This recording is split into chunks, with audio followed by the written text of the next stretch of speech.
ने कहा नहीं, गोपियां तो बोल रही। कन्या ने कहा मैया मुझे देखे बिना इनको चैन तो आवे नहीं, मुझे देखे बिना इनको चैन तो आता नहीं है, तो मुझे देखने के लिए बहाना लेकर सब आई है। गोपियों ने कहा अच्छा अच्छा बहुत गोरा जो है तू, शकल देखा अपना। कन्या ने कहा ओ सांवला हो तो क्या वो देख लो, मेरे जैसा कोई है क्या दुनिया में। अच्छा तो कोई छोटे से गोपाल भी कितनी ऊंची बात कह रहे हैं कि मेरे जैसा वास्तव में दुनिया में कोई नहीं है। गोपियों ने कहा माँ इसकी चिकनी चुपड़ी बातों में नहीं आओ भैया, हमने आपको देखा है, अभी भाग के आया है, हम दौड़ाए थे। यशोदा ने कहा बेटा सच सच बता तू माखन चुरा रहा। कन्या ने कहा मैया तू बता मेरे घर माखन की भला कमी हो जाएगा। अरे माँ मुझे देखे बिना इनको चैन तो आता नहीं। इसको जोड़ करके वो हो जा रहा है, ये बहाने पीछे वाले लोगों का भी क्लियर है ये ऐसे।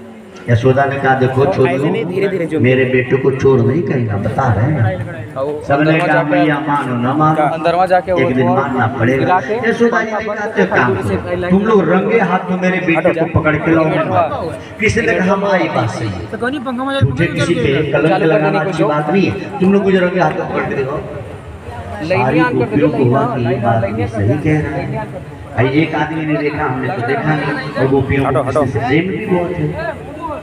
अब गोपियां सभा बुलाई गई, मीटिंग हुई पूरे नगर की बच्चियां और महिलाएं मीटिंग। सबने कहा भाई देखो चोर पकड़ना है, कौन सा माखन चोर। तो इसमें कोई पढ़ा लिखा है, क्योंकि चोर पकड़ने के लिए बुद्धि चाहिए। गांव की गोपियां कहती कि भाई हम तो भाई गंवार हैं, गोकुल में तो विद्यालय है नहीं, तो भाई पढ़े लिखे चाहिए तो हम नहीं पकड़ सकते। गोकुल की छोरियों को कृष्ण से बहुत प्रेम है, इसलिए उन लोगों ने पहले ही अपने को एक तरफ कर लिया कि हम नहीं पकड़ेंगे। सबको पता है कि चोर कौन है, लेकिन जो वहाँ की बहुएं घूंघट वाली बहू ने हाथ उठाया मैं पकड़ूंगी। उसको लगा जब इतने लोग चुप हैं कोई नहीं तो मैं ही पकड़ूं। अच्छा प्रभावती तो तू पकड़ लेगी। बोले और नहीं तो क्या, मेरे माँ बाप ने मेरा नाम प्रभावती यूं ही थोड़ी रखा है, 5 में 5 बार फेल हूँ मैं।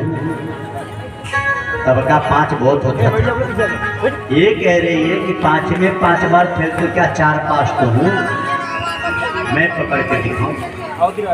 अच्छा वहाँ सभा बैठी है, और जब कृष्ण को पता लगा कि कन्हैया तुमको पकड़ने के लिए मीटिंग चल रही है, तो कान्हा भी बड़े चतुर हैं, अपना एक गुप्तचर भेज दिया जरा पता तो करो कि हो क्या रहा है मेरे लिए। अब वो वाला साड़ी पहन के आके महिलाओं के बीच में बैठ गया कि मेरे सरदार के लिए क्या चल रहा है। यहाँ प्रभावती कह रही कि मैं पकड़ के दिखाऊंगी। अच्छा प्रभावती तू पकड़ लेगी। बोले हाँ तो ठीक है भैया प्रभावती तुम ही पकड़ लो। यशोदा मैया कह रही हैं रंगे हाथ को जो पकड़े तो मैं मानू, चलो बात फाइनल हो। अब यशोदा मैया को पकड़ के प्रभावती दिखाएगा। चलो जी बच्चे ने आके कहा गोविंद तुम्हें पकड़ने का बीड़ा प्रभावती ने उठाया। श्री कृष्ण देखिए क्या उत्तर दे रहे हैं। कन्या ने कहा कि प्रभावती ने मुझे पकड़ने को कहा है। बोले हाँ, कह रही मैं 5 में 5 बार फेल हूँ तो क्या 4 तो पास हूँ। कृष्ण कहते हैं तो मित्रों कोई बात नहीं, कल की चोरी प्रभावती के घर हो। अब बताइए उसको चोरी कहा जाएगा? इतना ढीठ होता है क्या चोरी? प्रभावती कह रही है कि मैं पकड़ूंगी, तो कृष्ण कह रहे हैं कि कल चोरी प्रभावती के घर होगी। वाह रे प्रभु। अच्छा कृष्ण की चोर कंपनी में प्रभावती का बेटा भी था। अब बेटे को तो पता हो गया कि कल मेरे घर की बारी है। आया गुस्से में अपने घर और अपनी माँ से बेटे ने कहा क्यों रे तूने कृष्ण को पकड़ने का बीड़ा उठाया। तो प्रभावती ने कहा तो तुझे क्या तकलीफ है। बेटे ने कहा तकलीफ मुझे नहीं है, तकलीफ तुझे होने वाली है। प्रभावती ने कहा मुझे क्या तकलीफ होगी। बेटा कहता है मैया मोरी कल की चोरी तेरे ही घर होगी।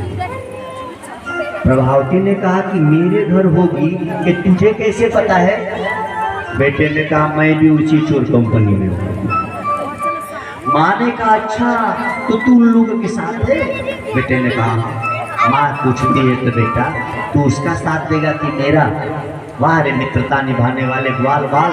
ये बेटा कहता है कि मैया रे क्षमा करना, हमारे लिए तो चोरी करता है, खुद नहीं खाता हमको खिलाता है, और हमसे बचता है तो थोड़ा खाता है। माँ जब हर घर से चोरी करके मेरे मित्र ने मुझे माखन खिलाया है तो मैया रे मैं तो मित्रता निभाऊंगा। भले मेरे घर चोरी है लेकिन मैं मित्र के साथ चोर बनकर ही आऊंगा। ये गोविंद के मित्र देखो कितने प्यारे हैं।